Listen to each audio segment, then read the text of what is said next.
Selamat pagi Sobat KBRI Ankara. Kali ini kita semua akan berbincang inspiratif bersama narasumber yang sangat inspiratif dengan topik dan tema kisah keripik singkong Nusantara digemari mancanegara. Nama saya Ratu, KBRI Ankara Pensosbud, dengan rekan saya Ika Silalahi dari Fungsi Ekonomi KBRI Ankara. Teman-teman Sobat KBRI Ankara, di tengah-tengah kita nih sekarang sudah bergabung Ibu Muslimah. Tapi Ibu Muslimah ini pengennya dipanggil Mae. Kenapa maunya dipanggil Mae? Nanti kita dengar ceritanya. Nah, Mae ini asalnya dari Lampung, kelahiran tahun 60. Kalau usia agak itu ya Bu ya. Nggak apa-apa. Apa namanya? Sensitif untuk kami kaum Hawa. Tapi ibu ini sudah cukup senior, tapi di tengah kesenioritasan itu beliau memiliki begitu banyak pengalaman yang kita bisa gali nih dalam beberapa waktu ke depan ini bersama-sama. Teman-teman bisa tulis kalau misalnya ada pertanyaan atau tanggapan gitu ya di kolom chat kita. Nanti sambil berjalan kita juga bisa coba jawab dan kita juga bahas. Pasti Mae punya banyak hal yang bisa di-share gitu kepada kita semua ya. Nah, beliau asal Lampung tapi sekarang sudah berdomisili di Jakarta, dan beliau ini sebagai sedikit latar belakang karena nanti beliau akan menceritakan lebih banyak lagi. Beliau ini adalah seorang ibu, seorang istri, dan juga seorang pengusaha, owner. Amin, ya Bu, amin. Ya, owner sebuah perusahaan.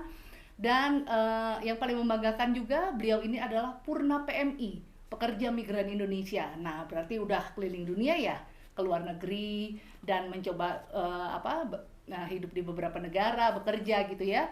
Nah, kemana aja nanti kita juga dengerin. Dan beliau adalah Purna PMI, binaan dari BP2MI, Badan Pelindungan Pekerja Migran Indonesia tentunya ya. Jadi tanpa berpanjang lebar, kita mau dengarkan gimana nih Mae, latar belakangnya Mae bisa jadi dari PMI dulu ya.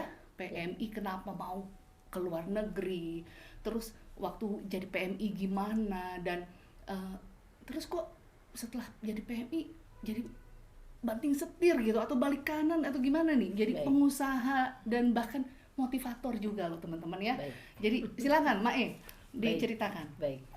Terima kasih. Bismillahirrahmanirrahim. Assalamualaikum warahmatullahi wabarakatuh.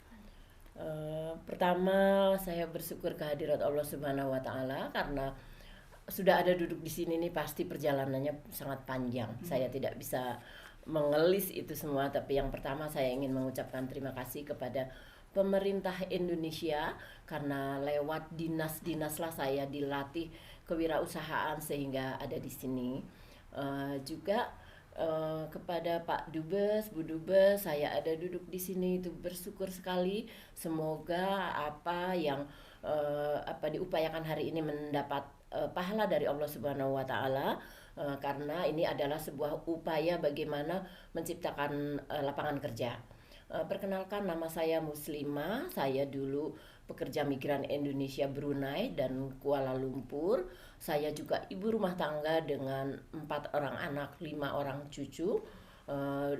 Semua itu berproses. Jika orang berpacaran itu putus nyambung, rumah tangga saya putus nyambung. Tetapi memaafkan, memudahkan orang lain, insya Allah Allah yang memberi kemudahan itu sendiri. Maka saya akan sharing kenapa saya bisa ada di sini. Karena saya punya pengalaman menjadi PMI, jadi terpanggil untuk memotivasi teman-teman bahwa ternyata menciptakan lapangan kerja itu juga bisa, tetapi semua itu berproses, tidak bisa sendiri, melibatkan semua stakeholder yang ada. Misalnya saya duduk di sini ini, yang membelikan tiket pesawat saya ada, itu namanya dari Basnas, dana Asnaf Sabilillah, jadi berjuang untuk negara. Gitu. Lalu kalau orang lain mungkin sudah dapat tiket, sudahlah cukup gitu kan. Saya tidak. Ada BP2MI yang selama ini mensupport. Maka saya sowan dulu ke BP2MI, alhamdulillah diberi uang saku. Saya bisa sampai Turki. Lalu saya punya pengalaman pentingnya menciptakan lapangan kerja ini ada kolaborasi karena saya sebagai emaknya UKM disupport oleh BSI. Jika selama ini mungkin banyak perbankan yang menyampaikan bahwa bisa kur tanpa jaminan gitu, tetapi mungkin baru di panggung ya. Kalau BSI saya sudah merasakan sendiri 100 UKM saya menerima kur tanpa jaminan dengan nilai sampai 50 juta rupiah. Jadi perlunya sebagai penengah. Karena selama ini perbankan takut dengan UKM, takut bayarnya nggak benar. UKM takut dengan perbankan, nggak percaya kalau mau memberikan modal tanpa jaminan. Maka MAE di tengah menjadi tameng bahwa perbankan ayo kasih, kalau nanti nggak benar saya yang diminta. Saya bukan berarti saya yang bayar, saya tidak punya uang, tetapi saya ke UKM ayo yang betul, bayarnya yang betul supaya kita bisa menjadi percontohan ke seluruh Indonesia bahwa perbankan bisa meminjamkan uang tanpa jaminan. Jadi turut membina juga di teman-teman Ya, UKM yang lain nih, betul, Mak, makanya ya. dipanggil MAE gitu. Jadi sebaliknya UKM istilahnya ayo saya bisa jamin Bang bisa memberikan 50 juta tapi janji bayarnya yang benar, nabung tiap hari untuk jaga-jaga kalau ada yang bayarnya enggak, kan kadang-kadang ada yang dalam kesulitan, maka dari tabungan itulah bisa buat menyicil sehingga nama kita semuanya bagus. Gitu. Kredit lancar. Ya, nah akhirnya kalau orang selama ini mungkin ayo gimana mencari modal, tunjukkan dulu eksis kita, insya Allah bank yang nyari kita. Gitu. Jadi itu pentingnya kolaborasi semua pihak, semua stakeholder yang ada.